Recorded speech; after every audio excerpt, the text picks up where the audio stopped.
Muy buenas a todos y bienvenidos a Paleo Record, su podcast de noticias científicas que examina los hallazgos más recientes acerca de la historia y la prehistoria de la Tierra y el ser humano.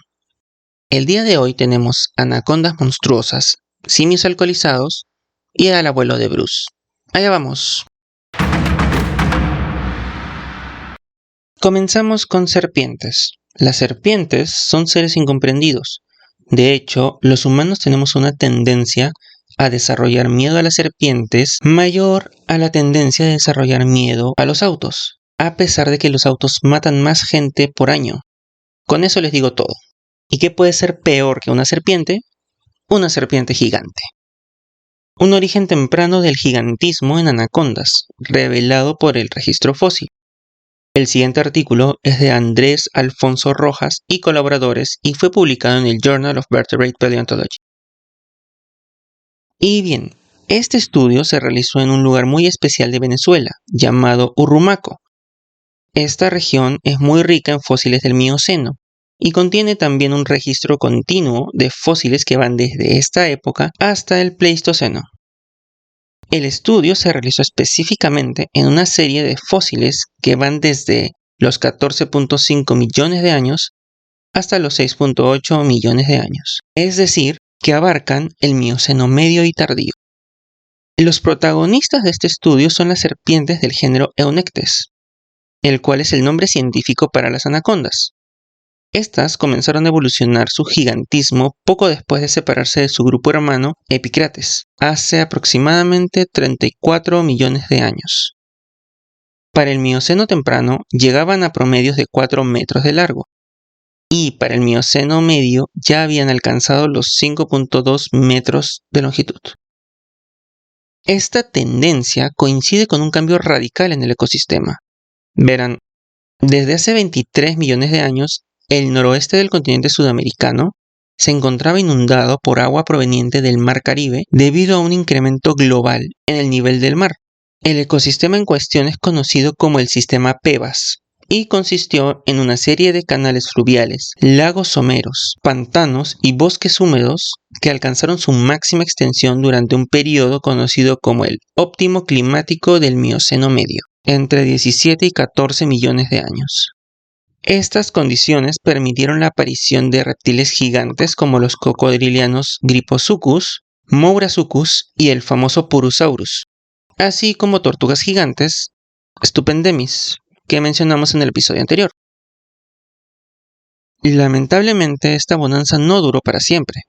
La disminución gradual de la temperatura posterior al óptimo climático, junto al alzamiento de la parte oriental de la cordillera de los Andes, llevaron a que el sistema Pebas disminuyera en tamaño y que su desembocadura transicionara del Caribe al Atlántico, formando así las cuencas del Amazonas y del Paleorinoco.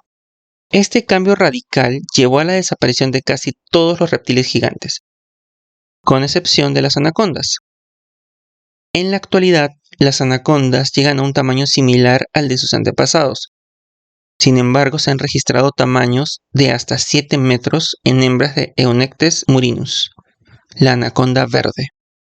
Aún se desconocen los verdaderos motivos de esta persistencia del gigantismo a través del tiempo. Podría deberse a sus hábitos generalistas, o sea que comen de todo, a la falta de competidores y depredadores naturales, a una mayor diversidad de presas o a una combinación de todos estos factores. Sin embargo, no hay evidencia que soporte ninguna de estas hipótesis. Lo que podemos decir con seguridad es que algunas cosas comienzan grandes. Pasando a un tema más actual, Gonzalo Rojas Costa y colaboradores realizaron un estudio titulado Variación del volumen intracraneal en momias chinchorro, un estudio comparativo entre agricultores prehispánicos y chilenos contemporáneos. Este estudio fue publicado en la revista Nature y habla acerca de la cultura chinchorro de Chile. Esta cultura inició con un estilo de vida de cazador-recolector y pescador, entre 7.500 a 3.500 años antes del presente, en la región costera del desierto de Atacama, en Chile. Seguro algunos recordarán las famosas momias chinchorro, las cuales son consideradas como las más antiguas del mundo. Pues estos chinchorros fueron quienes las hicieron. Se sabe que a partir de hace 4000 años, esta cultura comenzó a adoptar un estilo de vida diferente, pues comenzaron a practicar la agricultura gracias a la interacción que tuvieron con otros grupos tierra adentro. Con esto se dio un cambio significativo para esta población. De una dieta rica en proteínas marinas se pasó a una dieta rica en carbohidratos. También se dieron cambios en las organizaciones sociales, en los patrones de movilización y en las prácticas funerarias. Lamentablemente, las célebres momias chinchorro dejaron de hacerse y se priorizaron otras expresiones ideológicas en el contexto funerario. Por ejemplo, se practicó con una mayor diversidad de modificaciones craneales. Con la llegada del siglo XX, los cambios en la dieta, acceso a servicios de salud, educación, urbanización, etc., se llegó una vez más a un cambio radical en las poblaciones locales. En este estudio se quiso comparar la variación del volumen intracraneal a lo largo del tiempo en diferentes poblaciones que habitaron esta parte de Chile. La variación intracraneal es un indicador que permite conocer un poco más acerca del crecimiento del cerebro, la complejidad cognitiva y cómo estas características cambian con el tiempo. Lamentablemente, tomar mediciones del cerebro de una momia es imposible debido a la descomposición o al propio proceso de momificación. Por eso la variación intracraneal es la única forma que tenemos de evaluar estos cambios en individuos del pasado. ¿Qué se descubrió? Se descubrió que tanto la altura como el sexo de los individuos está altamente relacionado con el volumen intracraneal. También que hay una tendencia a un incremento de este volumen conforme pasa el tiempo, y que este incremento se vuelve muy marcado para el siglo XX. Se concluyó que, a pesar de que la agricultura significó un cambio para las poblaciones de esta área, lo que en verdad incrementó su altura y el tamaño de sus cerebros fue la llegada de la modernidad durante el siglo pasado. Puede parecer obvio, sin embargo, este estudio permite conocer un poco más acerca de cómo cambia el cerebro frente a un cambio radical en el entorno. Y también nos permite recordar que, a pesar de que el pasado a veces aparenta ser un mundo más sencillo y calmado, tenemos mucha suerte de vivir en nuestra época actual. La semana pasada hablamos acerca de por qué los primates tenemos la costumbre de darnos besos. Ahora vamos a hablar acerca de por qué nos alcoholizamos. Ingestión de etanol vía frugívora en chimpancés silvestres. El siguiente artículo de Alexei Maro y colaboradores fue publicado por la revista Science Advances y toca un tema muy interesante que puede echar luz sobre uno de los problemas más persistentes en nuestra sociedad, el alcoholismo. Este estudio maneja una hipótesis interesante, y es que propone que nuestra atracción por el alcohol es resultado de una exposición constante a esta sustancia debido a su presencia en las frutas que comían nuestros antepasados. Pero primero vayamos un poco más atrás. ¿De dónde viene el alcohol?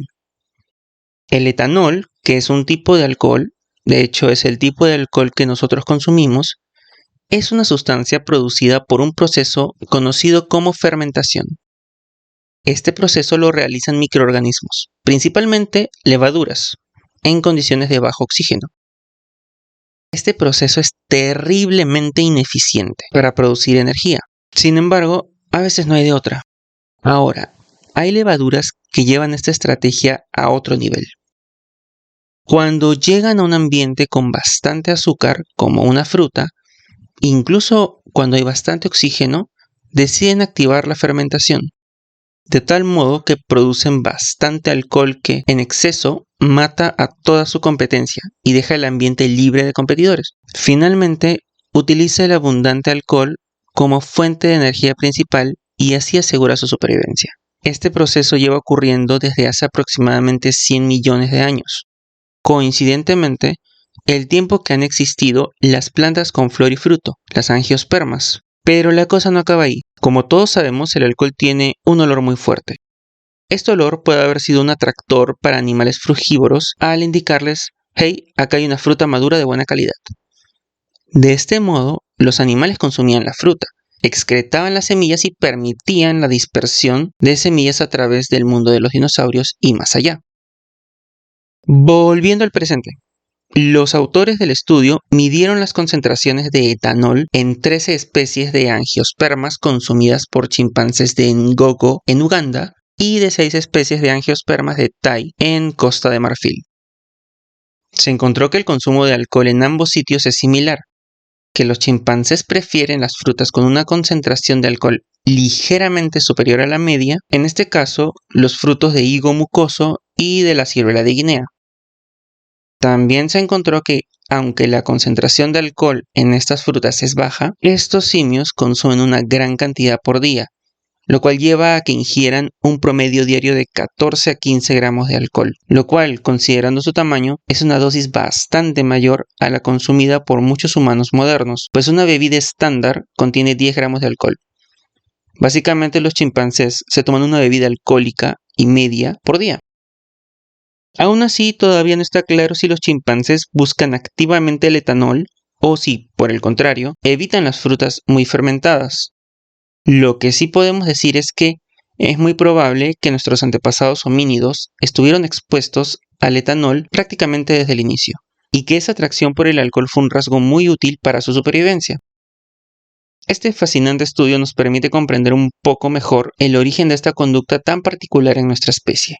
Y por eso decimos salud. Pasamos de monitos a perritos. Lobos grises en un contexto antropogénico en una pequeña isla de la Escandinavia prehistórica. El siguiente artículo es de la autoría de Linus Girtland Flink y colaboradores para la revista Proceedings of the National Academy of Sciences, e intenta echar algo de luz acerca de la domesticación del perro. En este artículo se explica que hay dos hipótesis principales que explican el origen del perro. Una es la que propone la autodomesticación por parte de los lobos, lo cual implica que estos animales se hayan adaptado de forma voluntaria a ambientes dominados por humanos, debido a los beneficios que estos les traían. Esta hipótesis se llama la vía comensal. La otra hipótesis propone una participación más activa por parte de los humanos, donde estos habrían seleccionado y criado a cachorros de lobos grises para volverlos más dóciles. Esta hipótesis se llama la vía directa. Se analizaron los restos de dos individuos caninos descendientes de lobos euroasiáticos. Uno que vivió durante el Neolítico, hace entre 4.800 y 4.000 años, y otro que vivió durante la Edad del Bronce, hace entre 3.300 y 3.000 años. Ambos encontrados en la cueva Stora Forbar, localizada en la pequeña isla de Stora Karlsö en el mar Báltico, a 80 kilómetros al este de la Suecia continental. Se encontró que ambos lobos se encontraban en el límite bajo del tamaño natural al que llegan los lobos. También que uno de ellos presentaba una baja variabilidad genética, es decir, era muy probablemente resultado de la endogamia, lo que puede implicar tanto control humano de las poblaciones de lobos salvajes o un proceso de captura y domesticación. También se evidenció, gracias a isótopos estables, que la dieta de estos dos lobos se basó principalmente en proteínas de origen marino, algo muy poco común tanto en perros como en lobos, debido a la dificultad que representa su captura. Otro dato a resaltar es que esta isla es relativamente pequeña y que no tiene poblaciones de mamíferos terrestres endémicas, por lo que sí o sí esos lobos debieron llegar a la isla gracias a los humanos, así como otras especies de mamíferos que habitan ahí en la actualidad. Todo indica que hubo un control activo de los humanos sobre los lobos para su proceso de domesticación, al menos en este contexto aislado. Esto puede extrapolarse a otros escenarios y nos permite formarnos una idea de los procesos que se dieron para la domesticación de los perros en el resto del mundo, incluso a pesar de no contar con un registro arqueológico tan completo de las etapas iniciales de este proceso de domesticación. Terminamos esta semana hablando del abuelo de Bruce. ¿Recuerdan la película Tiburón o la película Buscando a Nemo? Ya, de ese Bruce estamos hablando. El lamniforme temprano gigante marca el inicio del gigantismo en la evolución de los tiburones modernos. Este trabajo de Mohamed Bassi y colaboradores fue publicado en la revista Communications Biology y reporta el descubrimiento de un tiburón gigante del norte de Australia, 15 millones de años más antiguo de lo que se había estimado previamente para el surgimiento del gigantismo en este grupo. Pero retrocedamos un poco. ¿Qué son los lamniformes? Estos son un orden de tiburones que surgió hace 135 millones de años, durante el Cretácico temprano, y que representa uno de los grupos de tiburones más versátiles del mundo, pues habitan desde zonas intermareales que van desde 0 a 200 metros de profundidad hasta zonas pelágicas de más de 1000 metros de profundidad, es decir, en océano abierto. Cuenta con 15 especies actuales, entre las cuales se encuentran tiburones de solo 1 metro hasta gigantes de 10 metros de largo como el tiburón peregrino y, obviamente, el famoso tiburón blanco. A este orden también pertenece el evasivo tiburón boquiancho, que hace poco hicieron ceviche en una playa de Perú. Como duele el tercermundismo. Dejando de lado las tragedias, se descubrieron enormes cuerpos vertebrales de lamniformes en rocas de la formación Darwin en el norte de Australia, las cuales datan del Cretácico temprano, justo la época en la que se supone que aparecieron estos tiburones. Quiero recalcar que no se logró asignar una especie a estos cuerpos vertebrales. Sin embargo, se les pudo colocar en la familia Cardaviodontidae debido a características morfológicas y al registro previo de esta familia en la zona. Se plantearon dos hipótesis. La primera fue: el diámetro del cuerpo vertebral puede ser utilizado para estimar el tamaño y peso total en los lamniformes. Y la segunda fue: los lamniformes alcanzaron tamaños gigantescos al inicio de su evolución debido a su especialización hacia posiciones de superdepredadores. El modelo propuesto demostró una relación media a alta entre el diámetro del cuerpo vertebral y la longitud total del tiburón, tanto en individuos de la misma especie como entre especies diferentes.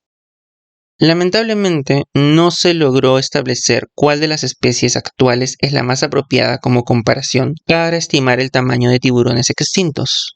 Y es que la naturaleza cartilaginosa del esqueleto de los tiburones hace que su preservación sea tan pobre que en la mayoría de los casos no se conoce el tamaño real de un tiburón extinto y se tiene que recurrir a estos modelos matemáticos que intentan estimar el tamaño en base a proporciones de las partes que sí se preservan del tiburón, como los dientes y las vértebras.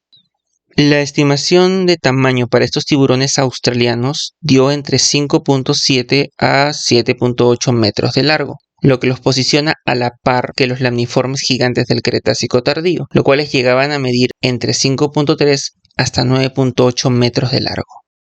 Claramente estos tamaños también los posicionan como los superdepredadores de su ecosistema, del mismo modo que su contemporáneo, el reptil marino Kronosaurus de 11 metros de largo, lo fue en su propio ecosistema. El debate está lejos de terminar. Conforme se obtengan más fósiles, se irán desarrollando nuevos modelos de estimación. Lo que sí está claro es que, para navegar en esas aguas del Cretácico, necesitarán un bote más grande. Y hasta aquí la ronda de noticias de esta semana. Espero les haya gustado. No olviden suscribirse, comentar y compartir, especialmente si tienen a alguien que esté interesado en estos temas. Conmigo será hasta otra edición de Paleo Record. Hasta el próximo martes.